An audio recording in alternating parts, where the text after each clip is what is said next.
ہمارے سلسلہ کے ایک بزرگ گزرے ہیں خواجہ عبد المالک، انہوں نے یہ واقعہ خود مجھے سنایا۔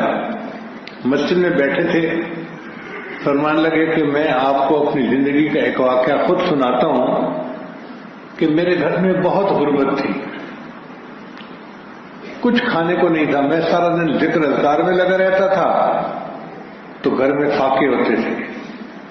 میں نے اپنے شیخ کو بتایا کہ حضرت میرے گھر میں بہت تنگی ہے، میرے لیے دعا کر لیجیے۔ کہتے شیخ نے ایک چھوٹا سا گٹو گندم کی بوری وہ دی اور فرمایا کہ اس کو کسی بند جگہ میں ڈال دو اور ایک رکا اس میں ڈال دینا۔ میں نے رکے کو پڑھا تو اس پر لکھا ہوا تھا کہ حسبنا اللہ و نعم الوکیل نعم المولا و نعم النصیر۔ تو میں نے وہ پرچی بھی اندر ڈال دی اور گندم بھی ڈال دی۔ حضرت نے فرمایا تھا جب ضرورت ہو اس میں سے گندم نکال کے استعمال کرنا۔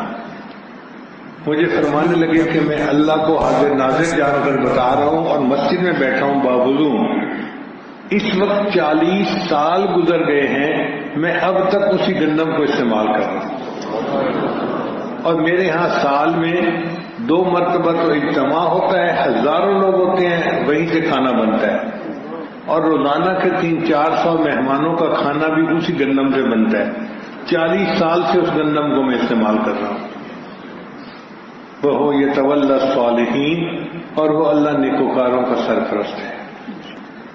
مگر اس بات کو سمجھنے کی بجائے ہم بھاگے پھرتے ہیں ادھر ادھر، ایک پریشانی ختم نہیں ہوتی دوسری اوپر سے، وہ ختم نہیں ہوتی تیسری اوپر سے، اور ہم کشتی کرتے پھر رہے ہوتے ہیں تقدیر کے ساتھ۔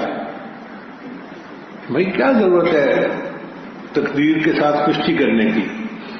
جو تقدیر بنانے والا پروردگار ہے اس کے ساتھ تم اپنا معاملہ سنوار لو اور اللہ تعالی حالات کو سنوار دے گا۔ من کان للہ کان اللہ لہ، جو اللہ کا ہو جاتا ہے پھر اللہ اس کے ہو جاتے ہیں۔